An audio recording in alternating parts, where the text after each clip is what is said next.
morning, everybody. Whether you're on the East Coast, West Coast, or around the world, this is Coast to Coast. And, of course, we have Stat Guy and McLovin in the house. How's it going, guys? It's going. It's going. Well, that sounds enthusiastic.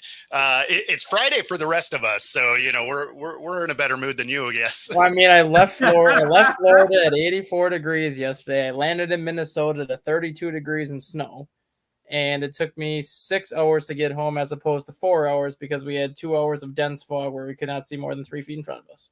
Perfect. Great time. If there was ever a tourism note, it says don't come to Minnesota. No, don't land in Minnesota this time of year, apparently. Yeah, well, fair enough. When I lived up north, I didn't mind the cold weather and stuff like that. It wasn't too bad. I got used to it after a while. And that's coming from somebody from Texas, for crying out loud. Yeah, but being in 85-degree weather for 8 straight days and then landing in that's you can't really get used to that instantly. Yeah, I mean, I've done that. Like when we moved down to Mexico, flying home to visit, you leave there, it's 83, 84. You get here and it's like 38 and raining and wind, and you're just like, oh yeah, why did I come here again? Why did I leave? I couldn't live where you live, Bo, because like you said, it rains too much, and I'd be out there washing my car every day. It seems like that would drive my OCD out the wing game, man. I mean, I'd be all over the place. The thing that's funny about that is we're always depicted as crazy amounts of rain, which is great. I'm glad they depict us that way because it keeps the flow of people moving to Seattle a little bit lower until they actually arrive here and they realize that it really doesn't rain as much as they like to report. Well, it's like 2 or 3 months out of the year that's bad, right? And that's like November through like February-ish. Yeah, so November it legitimately rains most of the month. That is when we have windstorms. I mean, the weather is bad in November here for sure. Summers are absolutely beautiful. But I bet they are beautiful. Seriously, seriously. February, there's been tons of Februaries that I've actually taken my motorcycle out. Oh wow, that's nuts. So it's it's not terrible out. Hey, what's happening, man? Hey, it's nice and warm here. If that's what you guys are. And he's gone. Yeah, there he is. He's trying to pull a me today and talk on the phone while driving. I'm still trying to get used to seeing Pags with a goatee. It's so weird seeing it with the goatee now. Only for a few more days. Yeah. I'm trying to get used to Pags looking like a normal person. Look. Oh, right.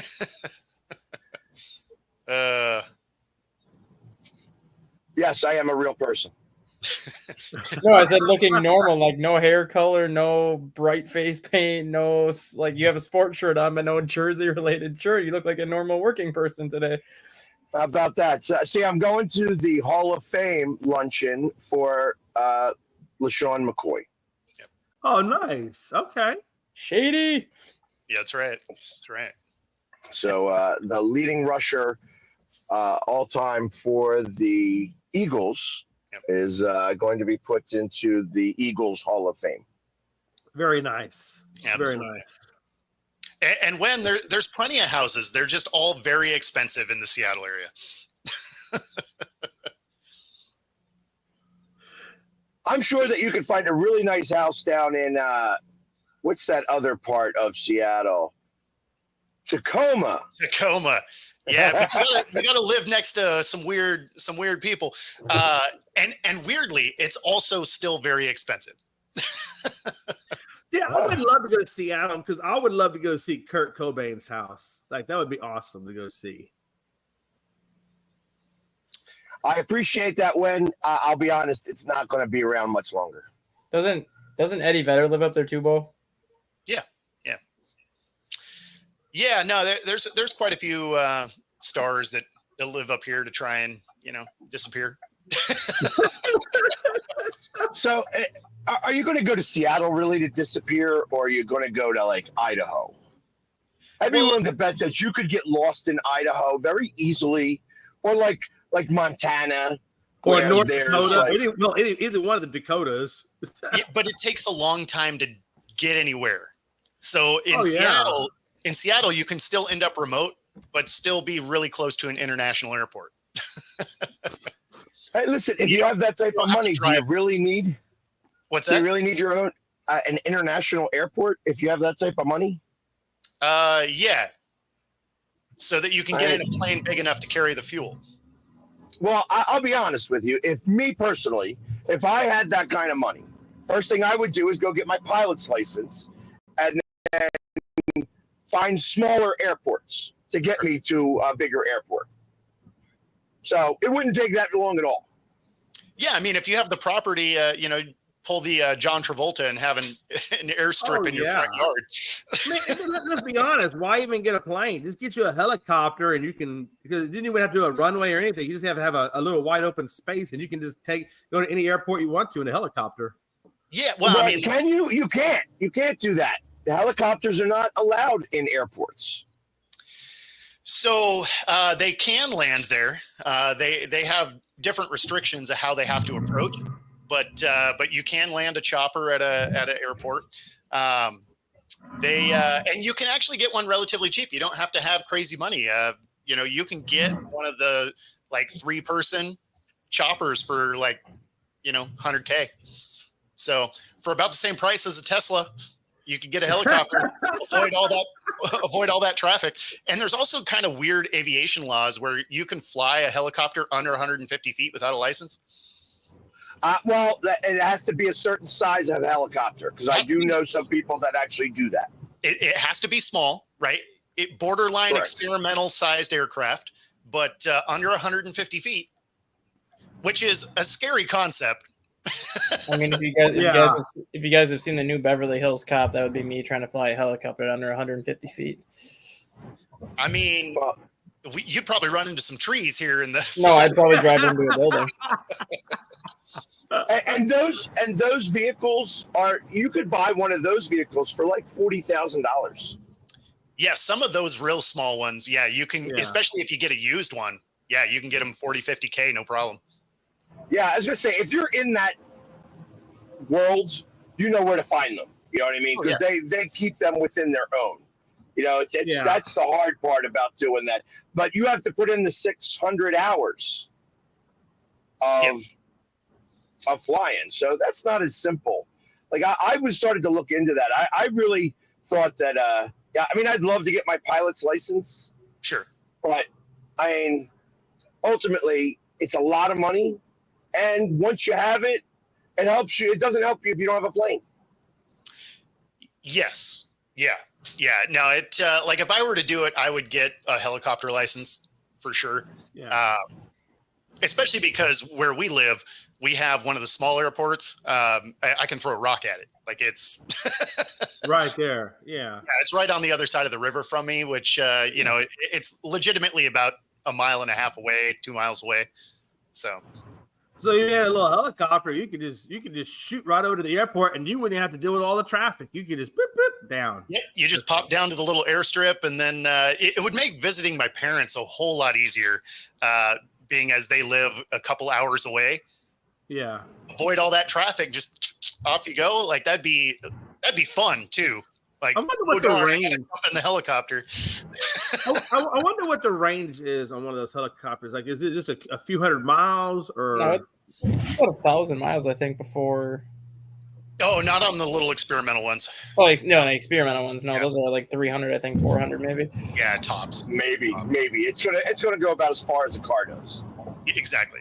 Yeah. So, and you can't just land in somebody's backyard. You know what I mean? That usually tends to get people a little bit freaked out. Yeah. Mostly their neighbors. Their neighbors get a little uptight about it. Could you imagine if Pags was all painted up in a helicopter and just lands in somebody's backyard and gets out and says, "Hey guys, I'm here for the barbecue. Where's it at?" What are you talking about? He'd be delivering turkeys. Just dropping them out of the helicopter. Way back to WKRP. Exactly. The WKRP. See, now you've definitely dated yourself there. Oh, I know. Because I know what you're talking about. I know exactly. I bet you either one of those guys have no clue. Maybe Jay. I saw WKRP in Cincinnati. I know that. Oh yeah. That was Oh, man. probably one of the Hey, what was best that- what was the episodes of all secondary- time. Hey, what I was I it? figured Was this it Lonnie? panel. I figured this panel would get it. The people watching maybe not, but I figured the panel would. What was the blonde's name? That the secretary, was it Lonnie Anderson or something like that? Or what That's her who it name? was. It was Lonnie Anderson was her Yeah. real name. Yeah. I don't know. I couldn't tell you. Man, but that show was hilarious. My favorite character was agree. Lester. Oh, Lester was awesome. The weather guy. Or no, is he the weather guy? No, he was a news guy. Yeah. Well, I mean, he was the one main, always going to report the news, like out on the scene. Yeah, he was the main guy for that Thanksgiving episode. Yes. Oh, the humanity. And anybody that hasn't seen it, it is a classic. You can probably find it on YouTube. I would definitely check. You can find it all over the place. It's not hard to find. At least that clip of it anyway, right? You wouldn't even have to watch the whole thing. Oh yeah. Yeah, that Exactly. was Dang, well, they don't make shows like that anymore. You know, nowadays those shows aren't as good. In our childhood, I felt like we had better shows in our childhood than what we get now. I don't know. Maybe Subjective, yeah. Yeah, maybe different. Maybe that's the word. Different. So yeah, there we go. Listen, talking about all the humanity. Here's what I got to talk about. First off, since we are a sports show and we did just happen to have the World Series end, how about them Yankees? That's called an official bad poop. That is a bad poop. I walked out of the bar because I was watching the game and I was playing darts and I had to go upstairs. It was 5-0.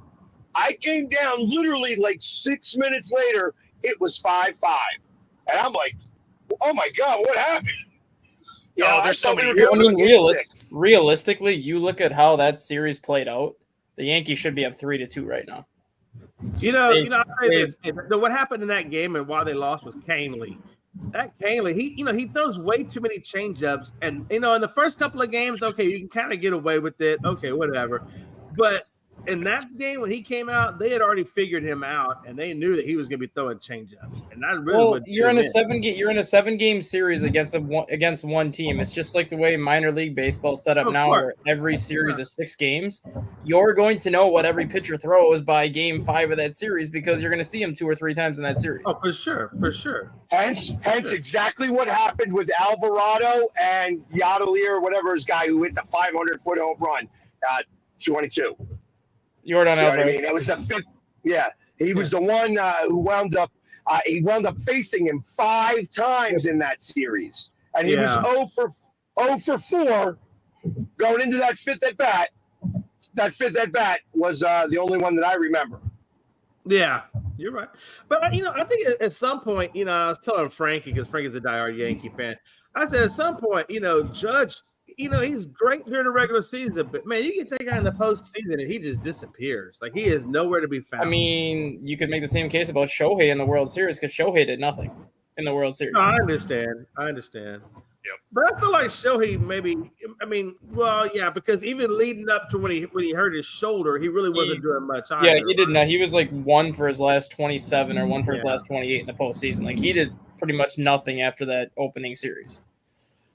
Yeah, the post game destroying the city was definitely entertaining. That was the next thing I was going to talk about, the humanity. Yep. Like how bad, does LA look? It's pretty rough. They burned that bus to the ground. There's some pretty gnarly video of a guy blowing his hands off. Some craziness. This is the first time that LA has had that kind of experience. I mean, they've had other riots and stuff like that. I mean, that just seems to be the knack on LA when they win. Let's go burn some stuff. Let's go. But I mean, you look at it though. The Yankees self-destructed in that 5th inning against the Dodgers, where a drop fly ball, a terrible throw from Anthony Volpe to third base, and then Garrett Cole forgets that Anthony Rizzo is a 37-year-old first baseman with a back problem and needs to cover first base. All three of those. What's up with that? Why did he just stop running? I mean, like, what the hell are you doing? All three of those plays basically led to 5 runs. You take that inning away. Well, but some of that though was Conley though too. I mean, you could say it was probably a combination of all of it, right? I mean, well, because when Canley came into the game, it was what 6-5 Yankees. So it's not like he's the one that gave up 5 runs. It was the defense that literally allowed 5 unearned runs. You take that inning out of that game, the Yankees probably win that game. And then same thing with game 1. The Yankees had 4 errors in game 1, which led to 4 unearned runs, and the Yankees lost that game 6-3. Those are 2 games the Yankees should have had. So theoretically, the Yankees could be up 3-2 in this series. Just had 2 terrible innings, which led to basically 9 unearned runs on 7 errors in 2 innings. And that's sometimes all it takes. That's how you lose games. I mean, you know, they shouldn't be up because they played like crap.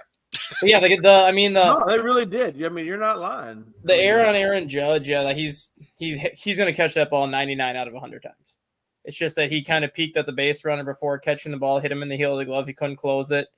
The error on Volpe, I'm not going to blame Volpe that much just because he had to hurry the throw because Kiki Hernandez got such a good jump on that ground ball to shortstop that he had to hurry the throw, and it was going to be a close play anyways. But that play on Garrett Cole, like, yes, I understand that Rizzo's probably closer to the base than you are, but you have to understand the type of player Rizzo is. He's a 36-year-old first baseman who has a back problem, and he's not going to run to first if he doesn't have to. You have to get off the mound and cover that, especially being a right-handed pitcher. You're already fading to first base on that pitch anyway, so just keep going and take the throw, and the inning's over, and you would have been up, 5-0 or even 5-1. Yeah, I don't know how you just stop. Like, how do you just stop? That makes no sense. When he did that, I was talking to Frank. I was like, why the hell did he just stop? Well, and you could tell that he was prepping to throw it to first and then was like, oh, I guess you're not. Yeah, he did because he got it. He got it. He spun around. He was like half underhanding it to first. He's like, oh, shit, nobody's here. And then he just hung on to the ball. He's like, well, that sucks. Yeah. Yeah. And then a run scores. And yeah, I mean, it was pretty bad. When the thing is the destroying stuff has less to do with the celebration and it has more to do with the people that do that would be trying to destroy stuff anyway. They are opportunistic in the way that they can do it under the cover of a crowd. So had it been anything else that had a ton of people downtown, they're going to do the same stuff. It has less to do with anybody winning anything. It has more to do with those particular people are assholes. Yeah. I mean, that's pretty accurate. Man, there's some classics in this.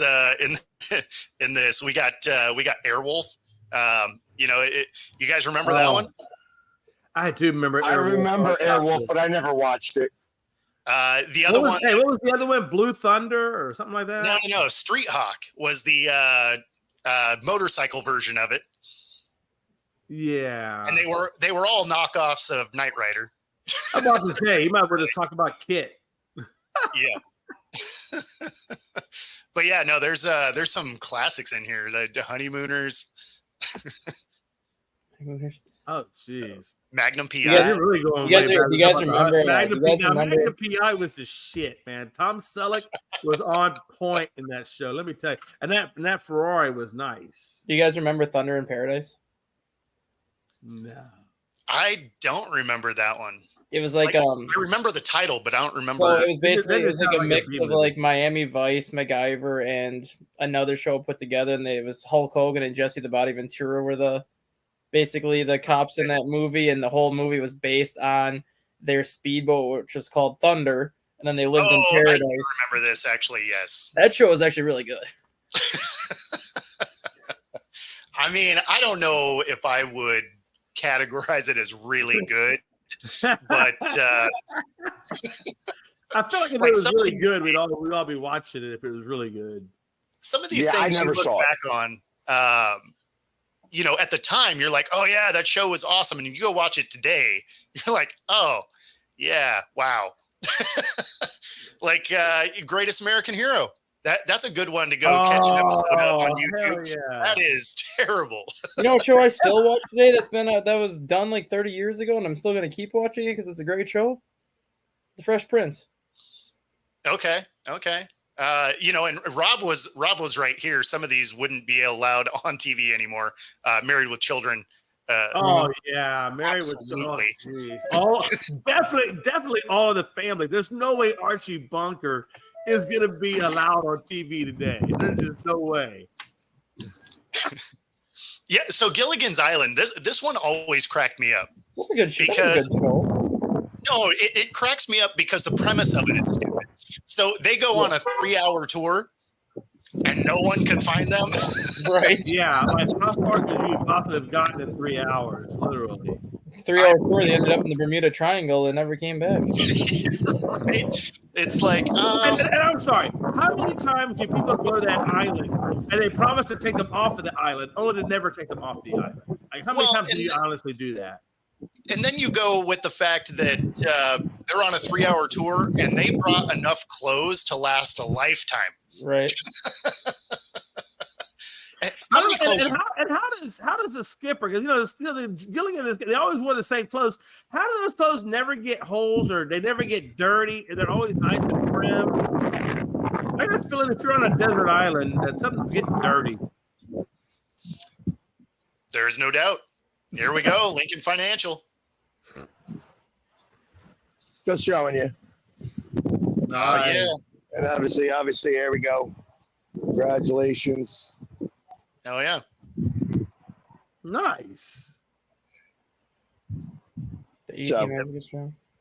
Well, anyways, guys, now that I'm here and you guys are talking about nothing, I'm going to go ahead and disappear. Right on. Have fun at the lunch, That's not our fault. That was Bo's fault talking about all these shows, Pags. We were going to talk sports today. But you have a good time out there. I said my piece. About the Yankees. They blew it. Yep. Well, and we're still going to talk about the terrible game that happened last night. Oh, yeah. Okay. Well, you guys can talk about that. I'll talk to you guys later. Yes, sir. Have a good day, Pags. Yeah. See you. So getting back to that Yankee series for a second, what were your thoughts on Freddie Freeman? Killing it. Like, Freddie Freeman entered, cheat mode in the World Series and basically said, I want to be Shohei Ohtani in this series since he doesn't want to be. I mean, there was nobody even remotely close in the MVP race. Well, that's what I was telling my son when we were watching Game 5 the other day. He's like, who's going to win the MVP? I'm like, Freddie Freeman had that locked up after Game 2. Yeah. What did he do? What, 3 or 4 consecutive? It was 3 consecutive games. 6 consecutive World Series games with a home run. The first 4 of this World Series, and then the last 2 of the previous World Series he was in with Atlanta. So 6 consecutive games with a home run in the World Series. Nuts. And then 14 RBIs in a 5-game series. Yeah, no, that is amazing. I was telling Frankie, I don't understand why Boone kept pitching to him. I'm like, just walk him. Because of the Dodgers lineup, you don't have a choice. You can't afford to a choice. I think you always have a choice. No, because you can't afford to put guys on base. Because even behind Freddie Freeman, you have Teoscar Hernandez, who hit like a 333 in the World Series and came up with the biggest hit to tie the game in the World Series. Guaranteed almost to hit you a home run. I'm gonna take my chances. Let's put it that way. I'm gonna take my chances and walk. But the problem with it was, and I will agree with you that there are certain instances where I wouldn't pitch to him. But look at how many guys are on base in front of Freddie Freeman. You don't get 14 RBIs unless there's guys on base in front of you. So can you afford to walk him and load the bases, or you don't really have? Yeah, you're right. Because him hitting those home runs and driving all those runs in, I guess you could afford. That's why, even with Shohei not hitting, the number 8 and number 9 hitters combined to hit a 356 in that lineup. So the number 8 and number 9 guys were getting on base. Mookie Betts was usually getting on base. So by the time Freeman came up, he always had 2 guys on base. You had to pitch to him. Well, not just that, you figure he hits that grand slam in the first game. Yeah. What are you going to do? Walk or run home? Yeah. Like, you literally had no choice but to pitch to him because the guys they normally get out. If it's a bases loaded situation, I understand you have to pitch to him. But there were times when there was nobody on base and they were still pitching to him. And I'm like, dude, just walk him. Just walk him and go to the next guy. That's what I would. Well, I mean, he had 8 hits in the series. 6 of the 8 hits came with guys on base, and all 6 of those hits drove in runs. So, I mean, there wasn't really many chances where he came up where guys were not on base. I mean, even game 2, he hits that 2-run shot. It was the first at bat. Yeah. I mean, and look at the hit that he had against that he was robbed in Game 4 when Aaron Judge robbed him of that basically double in Game 5. That pitch was like 4 or 5 inches outside. All he did was stick the bat out of it, and he hit it 394 feet the opposite way. So even when they tried to pitch around him, he was still making hard contact. Oh yeah, no, it was. I mean, again, clear cut MVP. Like it couldn't have been an easier MVP race. Now hold on. Let me say this. In that game, right? You had Freeman who went 1 for 4, but he had Mookie Betts ahead of him. He went 1 for 3. Mm-hmm. But literally after Freeman, Teoscar Hernandez. Well, okay, he does go 2 for 4, so I'll give you that. And he tied the game. With a double. But there was a lot of 0 for 4s and 0 for 3s too. Yeah, but I do understand what you're saying about Teoscar Hernandez. Yeah. I mean, he was getting on base. And the thing with Freddie Freeman, though, his one hit that he had in Game 5 drove in 2 runs because the bases were loaded in front of him. Yeah. You had to pitch to him, and they pitched to him, and he had a 2-run single up the middle. 3 pitches later, Teoscar Hernandez hits a 2-run double off the wall to tie the game. Like, that was the situation that Freddie Freeman was in, where even if you didn't want to pitch to him, you kind of didn't have a choice because there was always 1 or 2 guys on base in front of him where you couldn't afford to put anybody else on base. Yeah. And that's kind of why Shohei struggled as much as Shohei did, because he was 1 for his last 27. I think he was 1 for 16 or 1 for 17 in the World Series. Like, he couldn't hit it all. So he got walked a couple of times. Yeah, so you could either walk him or they could get Ohtani to chase because he was getting overly aggressive. So so the Yankees could actually approach Ohtani much different in this series as opposed to what the Mets could do, and as opposed to what forgot who the Dodgers played the first round. Whoever they played in the first round, how they could approach Ohtani, where Ohtani was the one guy where you didn't want to pitch to him, but you didn't have a choice because there was guys in front of him. This was the one series where you could afford to go after Ohtani because he was struggling so much because you knew he wasn't going to beat you. But then it became oh, crap, now we got to pitch to Mookie Betts. Oh, he got a single. But now I have 2 guys on for Freddie Freeman. Oh, shit, 3-0. Yep. Well, I mean, was it the Mets they played in the first round? No, they played the Mets in the NLCS. Yeah. I can't remember who the hell they played in the first round. Nobody memorable. Because the Phillies played the Braves. No, it wasn't the Phillies because the Phillies played the Mets. Yeah. Oh, Dodgers and Padres. Dodgers and Padres. Padres. Yeah, That's right. That's right. And that was a series where Mookie Betts couldn't hit anything. Yeah. So it was pretty much Shohei. You didn't have to pitch to Mookie Betts. Freddie Freeman was battling an ankle injury that series, so you didn't have to pitch to those 2. Shohei single-handedly beat the Padres in 2 of those 5 games because he came up and hit a grand slam. He came up and hit a 3-run homer, but nobody else in that lineup could do anything. Yeah. Yeah, no, Freeman absolutely just balled out in the World Series. Like, he went from playing okay to, every cheat code ever. He was just like, all right, we're going to use them all right now. We're going to use extra big bat on small ball mode. Boom. Yeah, that's exactly it. Yeah, no, I mean, it was cool, like, because Ohtani and Judge basically took themselves out. Like, they were non-factors for either team. I mean, Judge actually had his last 2 games. Judge kind of started to figure it out, but at that point, it was too little, too late. Oh, for sure. Yeah.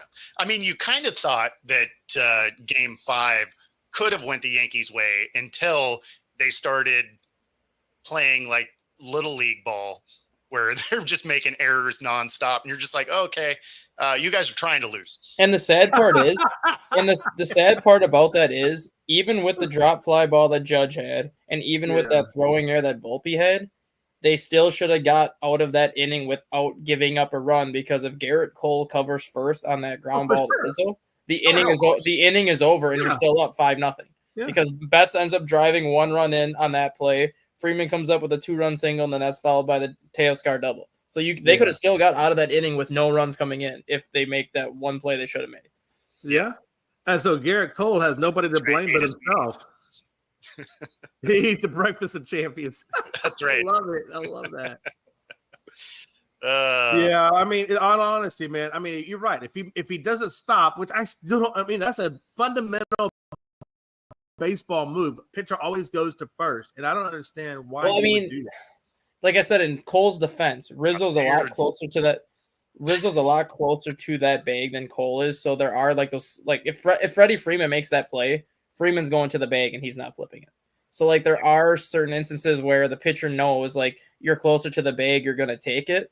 Sure. But Cole needs to know who's at first base. He needs to know that situation where Mookie Betts is a fast base runner. He's not going to go 50, 60% down that first baseline. He's going to give you 90% to 100% where you need to cover because Rizzo's not going to beat him to the base in a foot race. Oh, absolutely. No, and that's what I'm saying. I mean, I think no matter who's on first, my natural instinct is always going to be to go to first, regardless. I mean, I think that's just that. When I played baseball, that was our natural instinct. Yep. But it is what it is. And yeah, Freddie Freeman. I mean, you got to tip your hat to the guy, right? I mean, he played a hell of a great game. And in all honesty, when I see these big $100 billion, like these, these $600-700 million contracts, I think Freddie Freeman is one that actually plays and deserves that type of contract because you're going to get consistent production from him versus a guy like Ohtani. You're giving this guy what $700 million, whatever it is. Well, that's the thing with Freeman, he's though. Disappearing in the playoffs. Like, come on, bro. You're getting. That's the thing with Freeman, though. He gives you consistent production. Yeah. But his consistent production is 30 homers and 90 to 95 RBIs. Like, he's not that. I'm not going to call him a superstar because he's not a guy that's going to give you 50, 60 home runs and drive in 120 runs. But he does show up when it counts, though, right? Yeah, he shows up when it counts, but you're not giving him a $35-40 million a year contract because 30 home runs in baseball now is nothing out of the ordinary. Well, and I understand that. I mean, to your point, I understand what you're saying. My thing is, I would rather have a guy like Freddie Freeman, who I know when we go to the playoffs, this guy's going to perform, rather than giving the big bag to Ohtani or Judge, only for them to basically disappear when it comes playoff time. Because nobody cares about the regular season as much. Well, when it comes to Ohtani, though, too, this was the first time that Ohtani's ever been in the playoffs. So nobody knew how he was going to perform when you got deeper into the playoffs. And like the first round, he played like an MVP that first round. Like he carried the Dodgers against the Padres. Even the first half of the Mets series, he was still a one-man wrecking crew in that series. It was once you got to the end of the NLCS into the World Series where Shohei kind of fell off. And I know a lot of people are going to point to his shoulder as a big reason why he struggled in the World Series. Maybe that is why he struggled. Maybe it was because of his shoulder. You saw when he was running. Every time he ran, he was always holding that shoulder when he was running. I mean he wasn't exactly tearing the cover off the ball before he got hurt, though. Oh no, yeah. But I'm just saying, like the World Series, I can kind of give him a little bit of a pass on because if his shoulder really was bothering him as much as it looked, I'm going to give him more credit for trying to play through the pain as opposed to being like, oh, you just couldn't hit the ball. Now, if he goes into the playoffs next year and can't do anything again, then we can start talking about him on that same wavelength as we do with Aaron Judge, where they're great regular season players, but when the lights get bright, they kind of disappear. I'm not going to put Shohei in that category yet until I can see what he does in that same situation next year if the Dodgers were to make it back to the World Series and he's 100% healthy. I want to see that version first before I can say he's on that not worth the money in the playoffs type of thing. Well, I mean, it's not like he didn't play well early in the playoffs. Yeah. Like he didn't show up in the World Series. We watched Judge do something very similar, right? Yeah. So, I mean, absolutely. It's not like it doesn't happen. How many times did he strike out in the World Series? I think it was like 7 times. Wasn't it like 7 times he struck out in the World Series? Something like that. Yeah, he struck out 3 times in Game 5. Yeah, I mean, he struck out 3 times in Game 1 too. Oh, well, it must be like 10 times. So I know he struck out 3 times in Game 1. He struck out 3 times in Game 2. That's like 6. Mm-hmm. So he must have struck out like 9 or 10 times. I will tell you who earned his $34 million though, and it's somebody that nobody's talked about for God knows how long. Freaking Giancarlo Stanton went into beast mode in the World Series. Yeah, no, but because nobody talked about it because he hadn't done shit. But then he go went into playoffs and he this went into guy beast is like mode. reborn. Hey. Yeah, I mean he's reborn in the playoffs, right? I mean it's crazy. I can't agree. I can't say that because my argument with the Ohtani contract last year when they gave him the $70 million was this: if you're paying him just to be a hitter, 100% a hitter only, nothing else, is he a $35 million a year player? The guy gives you 50 homers, 120 RBIs every year. He's worth $35 million a year. If you were paying him to be a pitcher only, just pitch, would he be worth $30 million a year? Most likely because he's a Cy Young candidate. I mean, even That's like what I was going to say. I mean, look, could all win the big, That's all what I'm the saying. big Like if he's players, worth 30 million, 25, 27 million, 27 million is probably more of a fair, accurate number than 30. I don't think he would get 30 because he's an ace. He'd get the 30. That's the thing. Yeah, but again, Scherzer was an ace. DeGrom But even at the even at that point, though, but they're not getting 20 or 30 million. Yeah, but even at that point, Scherzer's getting 34. Even Is at that Scherzer point, 34 million. Yeah. Even at and DeGrom's at 41. Okay, for some reason I had it in my mind that they were in the high 20s. No. So even at that point, though, if you're getting they're making money. Yeah. So even at that point, though, if you're getting paid $35 million a year to be a hitter and $30 to $35 million a year to be a pitcher, put that together, you're a $70 million a year player because Ohtani's going to be an annual MVP candidate and an annual Cy Young candidate when he's healthy. That's literally two of the best players in the world in one guy. He's worth the money that he's getting paid. And he's literally the only player in baseball that you can say is worth that kind of money because you look at what he does with the bat. You look at what he does with the arm. If that's all he wanted to focus on, he would be $30 to $35 million a year at just one of those positions. Now that he plays two, you have to account for that when you sign him. No, for sure. The unfortunate thing is with that Tommy John or with his throwing issues that he Tommy hasn't been a two-way player. He's been only a one-way player for a long period of time. Yeah, really, just this year. But isn't this like? Correct me if I'm wrong. I think this is the first year of that contract for him, right? Yeah. Yeah, but I mean, he even missed part of the year coming back from it, even as a hitter. So, I mean, yeah, and he still set a 50-50 season, missing like a month. Really, I mean, he was ready opening day, but he only had like 3 home runs in April because he was so far behind because of the injury, and he still had a 50-50 season. Yeah, he was killing it last year before the injury. He was with the Angels. He was 13-3 with a 2.46 ERA pitching. Like he would have been a 20-game winner had his elbow not blown out. Exactly. I don't think Soto is going to be staying with the Yankees. I think what he's going to command on the market. He's not going to be the highest. He's being a damn Dodger, to be honest with you. He's not going to be the highest paid player for one reason. Because he's going to the Dodgers. No, it's because of the length. It's because of the length of the contract. He's going to want a 12 to 14 year deal because he's 26 years old. Sure. I still think he's going to get $600 million because that's probably what he's going to get. Yep. But if you're signing him for 10 years, 12 years at $600 million, you're getting $55 million a year. He's not going to top what Shohei's getting in terms of AAV. Oh, I didn't figure he would. I mean, he'll be in the conversation for one of the top paid guys, but he's not going to break Ohtani's. No. That being said, I mean, to your point, I mean, Ohtani, they were paying him as a two-way player, so he wouldn't top that. No, exactly. He'll probably be the highest. He'll probably be the highest paid straight position player ever. I think he gets. I think he gets $600 million. I think he gets 12 years at $600 million, which is basically $50 million a year. Yeah, I mean the way the contracts are going, I don't know why he wouldn't. I'll tell you one thing. If I'm Trout, I'm trying to get my ass out of Anaheim or off the Angels at any point I can. I mean, I just think that poor guy is just wasting away over there with the Angels. But do you feel bad for him though?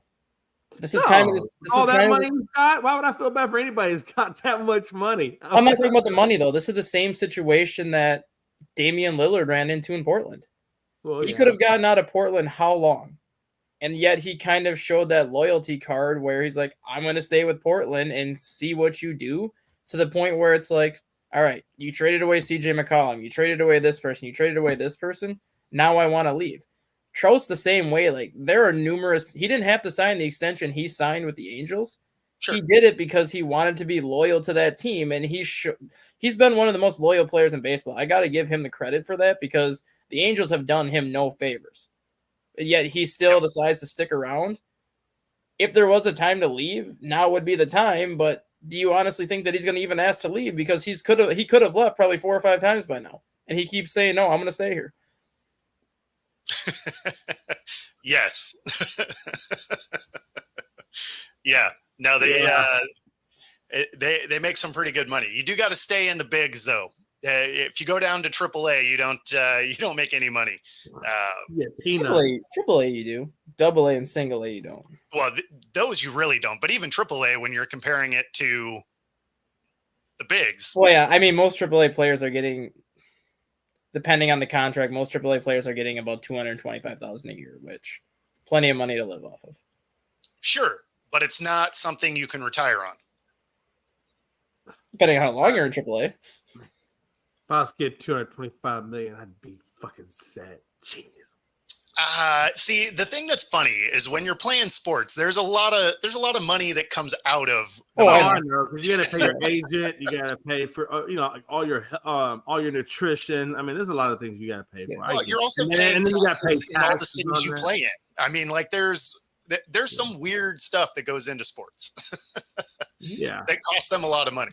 So I mean, people don't take that into account. Like they say, oh, the sports players make this, and I'm like, yeah, that's before taxes. That's before they pay for this. That's before they pay for that. That's why I would never want to play for a team that's in California or New York. I'm gonna try to get on with like anybody who plays like in Georgia or Texas, where you don't have to pay that state tax.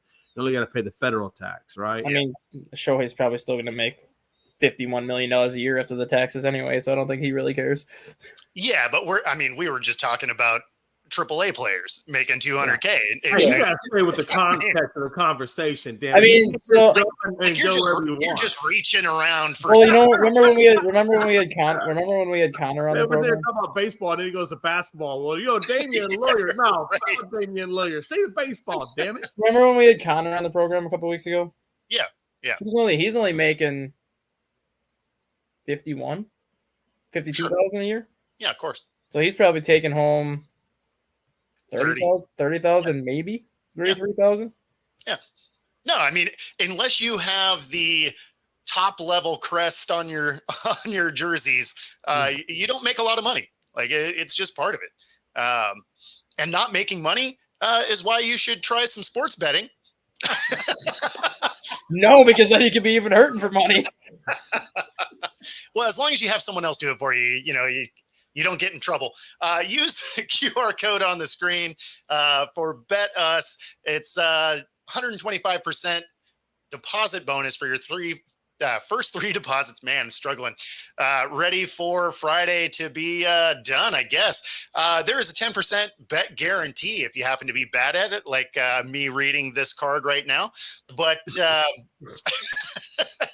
use that QR code and bet right alongside us here at Coast to Coast. And of course, if you are here in the Pacific Northwest, you can use this QR code to go to any of the True Fusion gyms, whether it's Bellevue, Ballard, or the University Village. Free 5-day pass, Pilates boot camp, yoga, bar, and hot rooms. Find your edge at True Fusion Gym.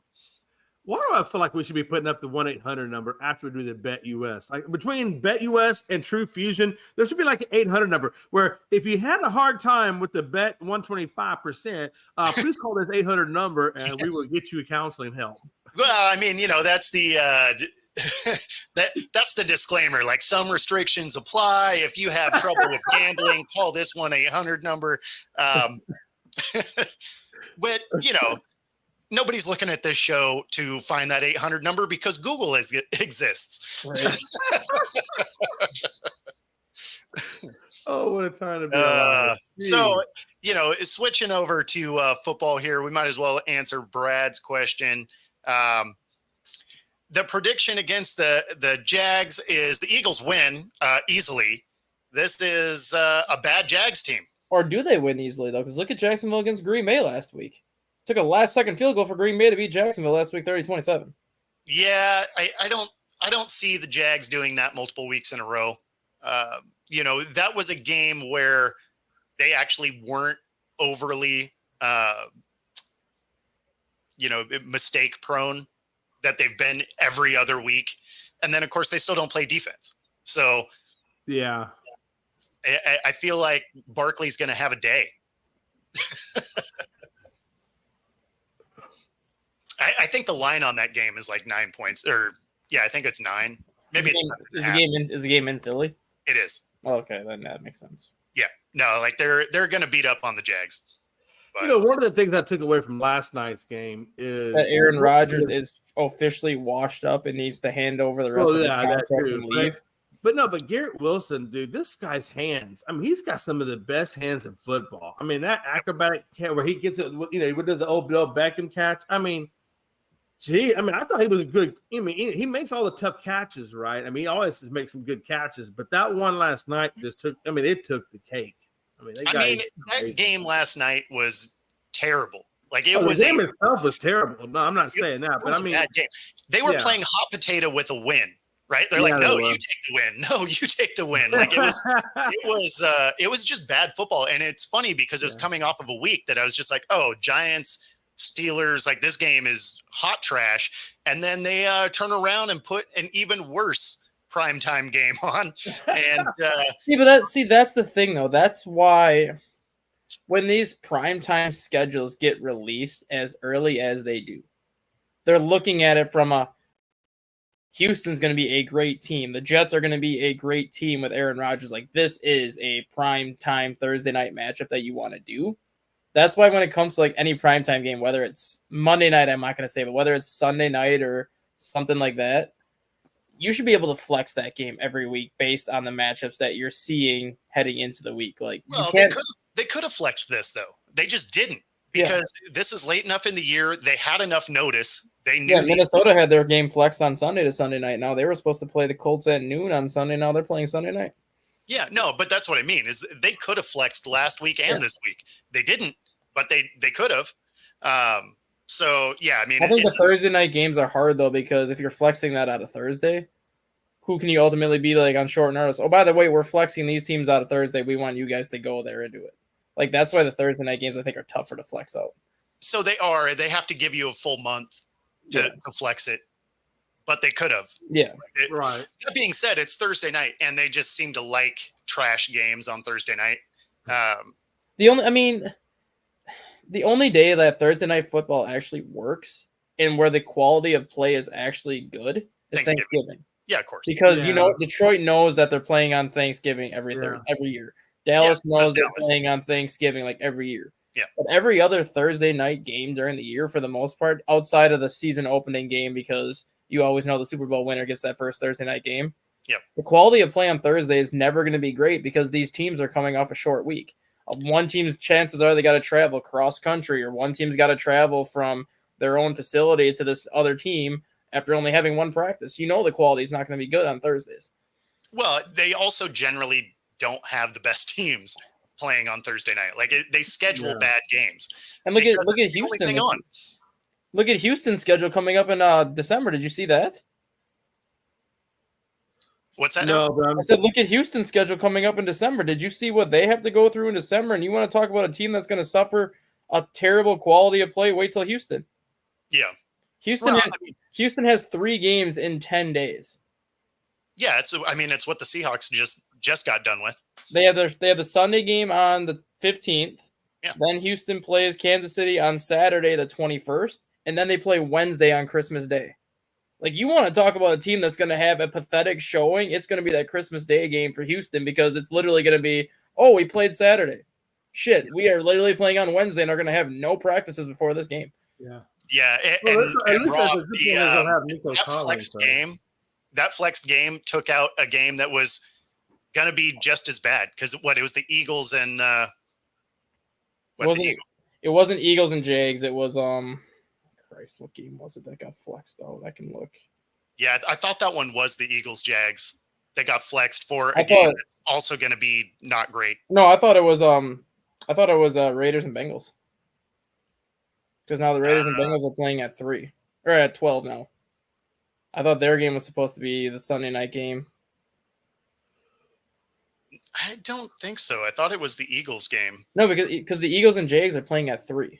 I know. Minnesota was supposed to play at noon, so whatever game got flexed out has to be a noon kick. That's why I think it was the Raiders and Bengals because they have the noon game. Yeah, I don't know. Like I seem to remember that being the other way, but either way, it doesn't matter. They're not playing there anymore. So. Right. Yeah. But I mean, it's still not a great game. Like Colts Vikings isn't going to be a good. It could be though, because look who the quarterback is now. Yeah, you have a lot more faith in Flacco than I do. Hey, he single-handedly got the stinking Browns to the playoffs last year. So you got to pump the brakes with that. Like everybody's saying that, oh, Flacco saved the Browns. Like, yes, he put up some yards. Look at his touchdowns and interceptions. He didn't light it up out there. Like the touchdowns he did, not the interceptions. Everybody needs to calm down. Like he wasn't great. He was decent, and that worked because the rest of that team is stacked. The Colts. I do think he gives them a better. No measurement is stacked. The Colts I think he gives them a better chance than Richardson. Honestly, Oh, yeah. I think Flacco's going to give him a better. I think Honestly, he's going to be a better game not manager. against Minnesota's defense, though. That's not what I'm saying. I didn't say he wasn't an upgrade from Richardson. Yeah. I'm just saying let's calm down with him being world beaters out here. I got you. Anthony Richardson honestly gives the Colts a better chance to beat Minnesota because of his running ability. And for how much Minnesota blitzes, Richardson can beat that blitz with his legs versus Joe Flacco is not a guy that he's a statue. He's a statue. And I mean, you look at how the Lions beat the Vikings. You look at how the Lions beat the Vikings. They beat. That's right. Super Flacco to the rescue. Yeah. That's right. The Lions beat the Vikings by basically running the ball against the blitz with Jahmyr Gibbs, which opened up the passing game. And then you look at how the Rams beat the Vikings last Thursday. Matthew Stafford got the ball out so quick that Minnesota didn't have a chance to really get any pressure on him. Yeah, well, it also helped that he had Puka back. But Flacco's not a guy that can get rid of the ball quick. So even if he's they also don't have the personnel to throw it too quick. That's why Richardson would have made more sense to start this week because he can give them that outside running factor that Jahmyr Gibbs did because of his speed to get to the outside. And that's how you can neutralize the blitz a little bit. If they were going to make this move, I would have waited till after this game to make it. Nah, you can't. Because they didn't make the move because they wanted Flacco. They made the move because dude tapped out and then told the truth. Yeah. Like if you're going to tap out, it's fine, but at least lie about it. Just be like, hey, yeah, my shoulder hurt or whatever. Like you can't come out and be like, I was tired.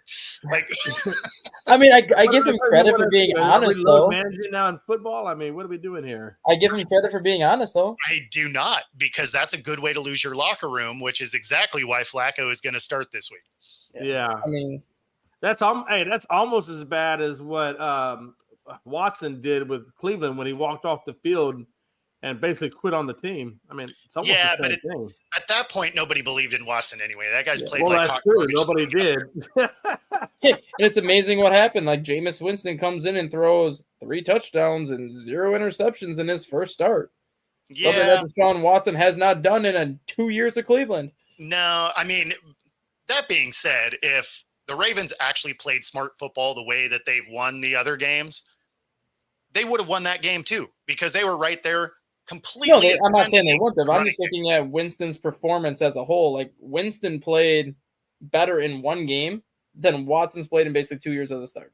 Oh, no question. Yeah. That's why that's why they're going to be in better shape sticking with Winston the rest of this year. And if there's a way they can get out of Watson's contract next year, they'd be better off just sticking with Winston long term right now. I mean, even if they can't get out of it, they need to not have Deshaun out there because he hasn't played well. The only game he was playing exceptionally well was the one he got hurt in last year. Yeah. Otherwise, it's been average or worse the rest of his starts. So I mean, yeah, and it's something that I said. I was like, oh, the Browns get better as soon as he got hurt. I was just like, oh, the Browns are better today. And you know what else was funny about that too? I find it very ironic that the day that Winston gets hurt, Nick Chubb says, "I'm ready to play." Oh yeah. Yeah. Because he was cleared to play in week 5, but didn't suit up until week 8, and week 8 was the first time that Watson wasn't out there. So I kind of find it very funny that Watson gets hurt, and then Nick Chubb's like, "I'm good. We can go in now." Because he has a chance to win now. Yeah.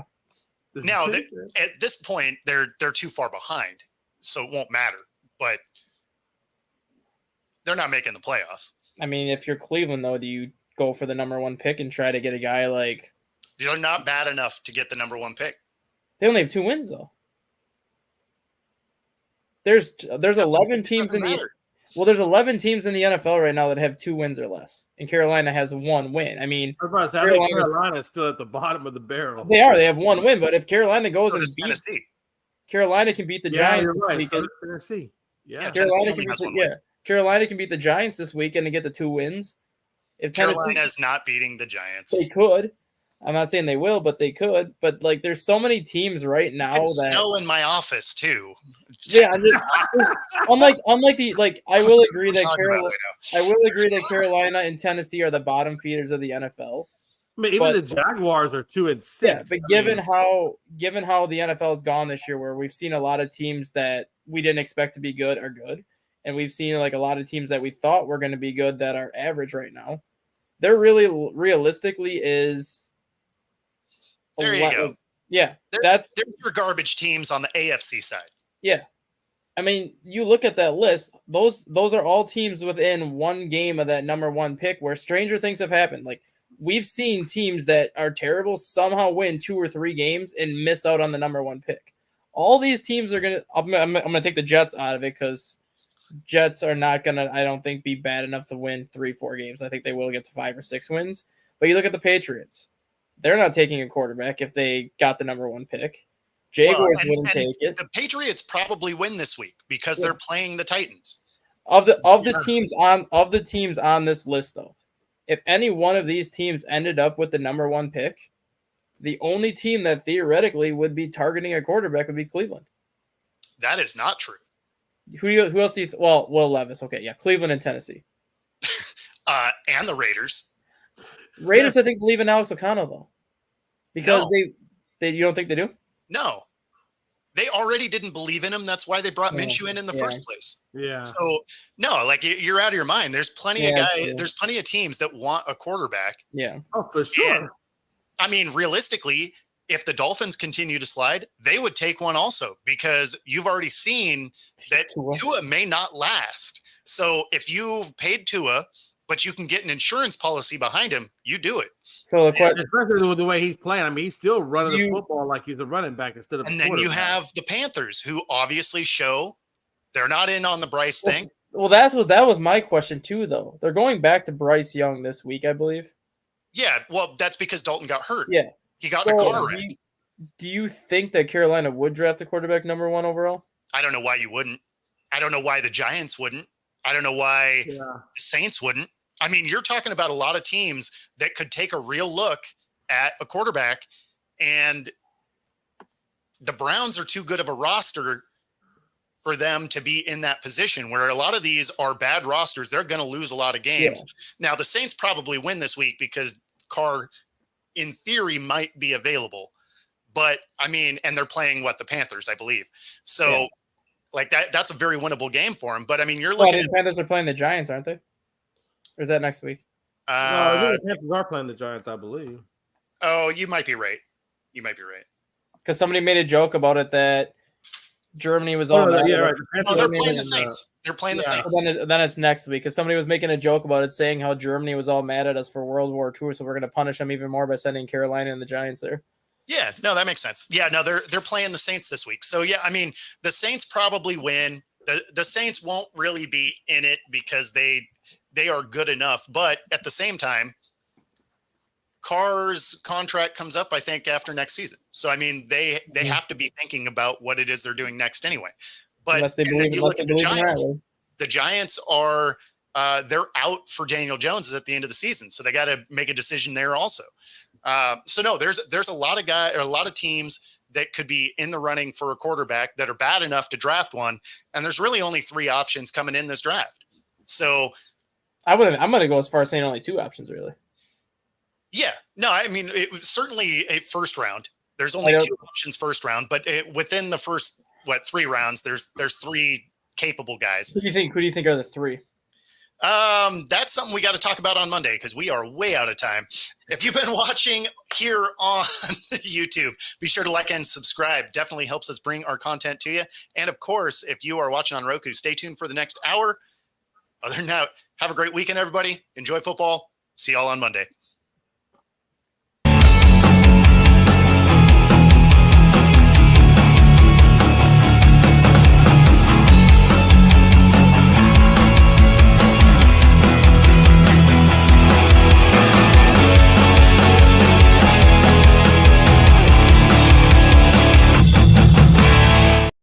Introducing National Streaming Sports, live and on-demand sports talk programming that you can access 24/7. For the premier sports talk experience, tap into our Roku channel. Start your mornings with Mac and Jack covering all the weekend sports action. Then pour a cup and enjoy all the sports you can drink on the Coffee and Sports podcast. At midday, talk sports from east to west on the Coast to Coast podcast. Followed at night by some hot girl talk with Prim and Proper Sports featuring Sonia Pearson. Talk boxing on the Gloved Fist. Yankee fans tune in for Start Spreading the News. And there's more on the College Sports Huddle and Sports Scope with Robert Butler. There are 20 podcasts in all and 70 weekly shows giving us a 3.4-star viewer rating. To find us on Roku TV, search for National Streaming Sports on the Roku search bar. Click on the logo and you're in. National Streaming Sports, live and on